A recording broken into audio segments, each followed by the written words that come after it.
स्वागत है आपका नई धारा रेडियो की एक और पॉडकास्ट श्रृंखला में। यह श्रृंखला नई धारा के संस्थापक श्री उदयराज सिंह जी के साहित्य को समर्पित है। उदयराज जी के इस जन्मशती वर्ष में हम उनकी अमूल्य साहित्यिक धरोहर आप तक लेकर आ रहे हैं इस पॉडकास्ट के माध्यम से। सुनना न भूलें नई धारा रेडियो पर। तुम कितनी महान हो। आज भी किरण बता नहीं पाती कि वह राजेश की ओर कैसे और क्यों खिंचती चली गई। यह उसी के लिए नहीं, राजेश के लिए भी एक रहस्य है। रहस्य, मगर उसे तो इतने से ही संतोष है कि राजेश इतने अरसे बाद भी उसके निकट उतना ही है जितना वह बराबर चाहती रही।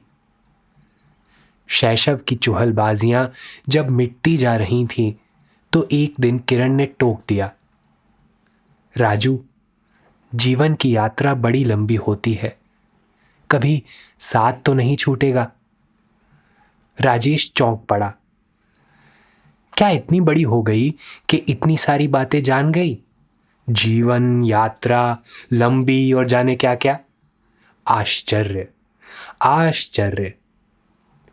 किरण बड़ी होती जा रही है, उम्र में और मस्तिष्क में भी। राजेश तो उससे बड़ा था ही। फिर अक्सर ऐसी बातें हो जाती। हंसी से भरे दिन होते और सुमधुर भावनाओं में फैलती सिमटती रात। बात यह तब की है जब राजेश विश्वविद्यालय का एक छात्र था और किरण की मां के मकान में किराएदार के रूप में रहता था। फिर दिन बीते, माह बीते और साल बीते।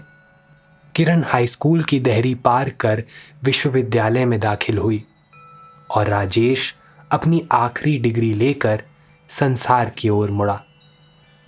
ग्रीष्मावकाश में घर जाते समय उसने आश्वासन दिया, छुट्टी के बाद यहीं लेक्चरर बन जाऊंगा। फिर सोच कैसा। स्टेशन से जब गाड़ी खुली तो राजेश की आंखों में मुस्कुराहट थी और किरण की आंखों में आंसू और लज्जा भी। घर पहुंचते ही राजेश के पैर तले से मिट्टी सरक गई। विधवा मां के दुलारे बेटे की शादी पक्की हो गई है। मां का एकमात्र सहारा, उसका हंसी खुशी का एक ही प्रेरक। इनकार करता है तो मां का स्वप्न सौध चूर चूर होकर धरातल पे आ गिरता है, और स्वीकार करता है तो किरण के बचपन से बनते हुए सपनों के खिलौने टूट जाते हैं। हाय राम, वह क्या करे, किससे कहे। अजीब उधेड़बुन। एक बार ना कहने की वह भूमिका ही बना रहा था कि मां के सूखे हुए चेहरे की तड़प देख वह सहम कर चुप हो गया। फिर एक दिन वह भी आया जब राजेश अपनी तथा किरण की तमाम भावनाओं को कुचल कर नई दुल्हन लेकर अपने घर लौट आया। मां के चेहरे पर हंसी देखने को उसने अपनी दुनिया लुटा दी। दिल की दुनिया कुछ और थी और आंखों के सामने जो नई दुनिया बनी वह कुछ और ही रही। उसकी आखिरी कोशिश रही कि उसकी दिल की दुनिया तक किसी की पैठ ना हो, मगर नारी की आंख की चातुरी से वह दूर ना भाग सका। उस दिन कुसुम ने अपने पति से पूछ ही दिया, आपको हो क्या गया है? बराबर खिन्न रहते हैं।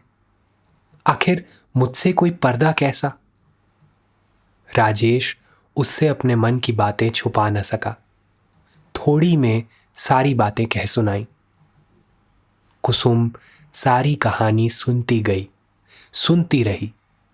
मन में न जाने कितनी भावनाएं आईं और गईं।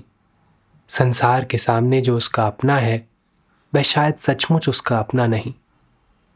तो फिर इससे क्या? वह तो उनकी हो चुकी है। उनका सुख दुख उसका अपना सुख दुख है। फिर यह तर्क कुतर्क क्या? चिंता कैसी?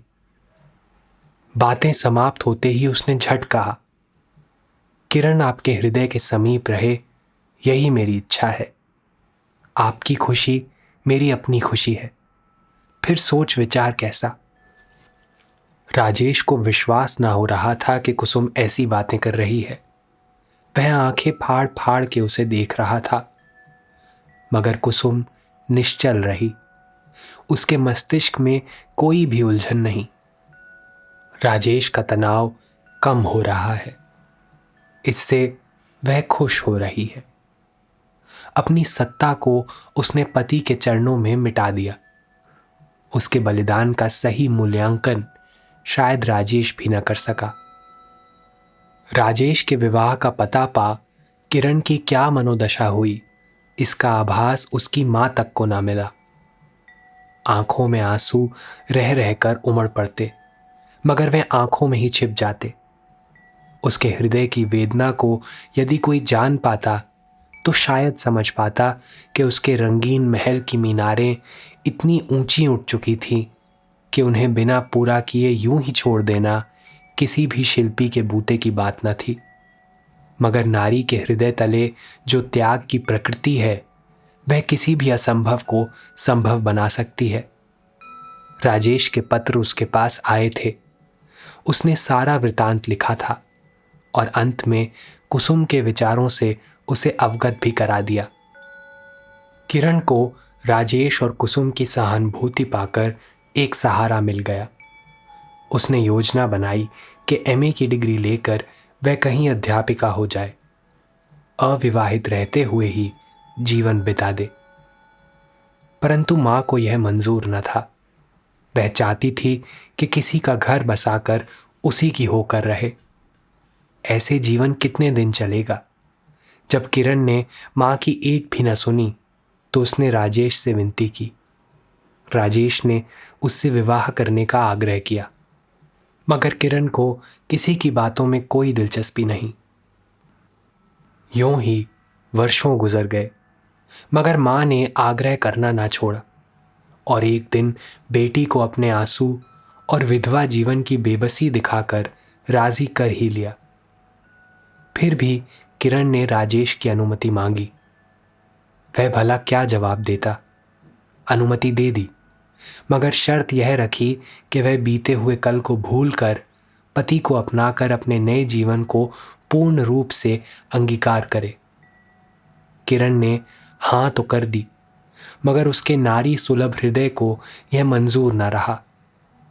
नए जीवन की पहली रात में ही उसने अजीत बाबू को अपनी सारी कथा कह सुनाई और अंत में यह भी कह दिया, शरीर तो आपके हाथों का खिलौना है, मगर मन तो उसी आराध्य देव के चरणों में अर्पित है जिसे इस जीवन में पाने की मेरी अब कोई भी अभिलाषा नहीं। फिर भी कोई बात नहीं। यदि कुसुम इस बात को अपनी छाती तले दबाकर जीवन बिता सकती है तो आप ही इसकी फिक्र क्यों करते हैं। विधि का विधान तो अब टलने से रहा। परंतु किरण ने यही भूल की। कुसुम नारी है और अजीत पुरुष। एक संसार की ज्वाला को अपनी छाती की शीतलता से ढककर ठंडी राख बना देती है और दूसरा उस ज्वाला को छूते ही खुद प्रज्वलित हो उठता है। अजीत के लिए यह पीड़ा असह्य थी। वह तड़प उठा, तड़पता रहा और कुछ दिनों तक तड़प कर सदा के लिए चिता पर सो गया। उसकी मृत्यु के उपरांत किरण ने राजेश को पत्र लिखा, अजीत बाबू, मुझे एक बेटे और एक बेटी की निसहाय विधवा बनाकर सदा के लिए इस नश्वर संसार से उठ गए। पहली ही रात मैंने अपनी सारी कहानी उनसे कह दी और कुछ भी छिपाने की जरा भी कोशिश न की। वे इस धक्के को बर्दाश्त न कर सके।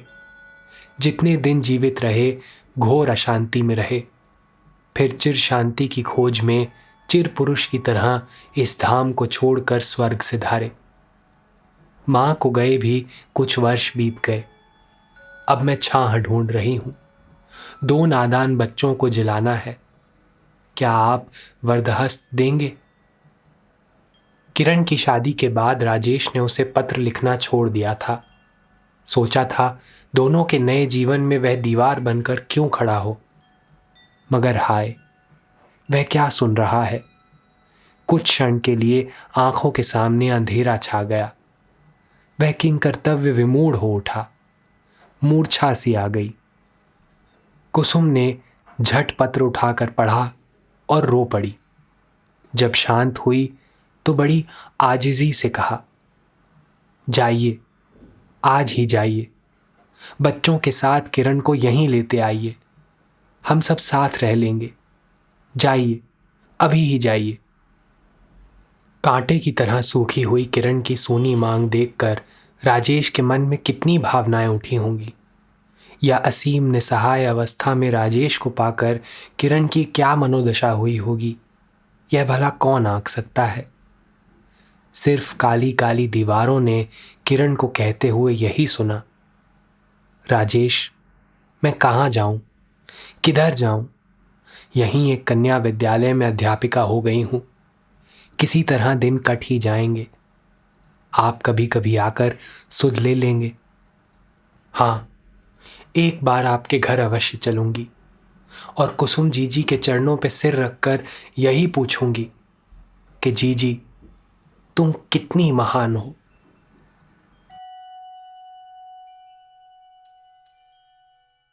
इस पॉडकास्ट को सुनने के लिए आपका धन्यवाद। हम आशा करते हैं कि हमारी ये प्रस्तुति आपको ज़रूर पसंद आई होगी। अन्य पॉडकास्ट्स, वीडियो इंटरव्यूज़ आदि के लिए नई धारा को सभी सोशल मीडिया प्लेटफॉर्म्स पर फॉलो करें। जल्द ही आपसे फिर मुलाकात होगी। धन्यवाद।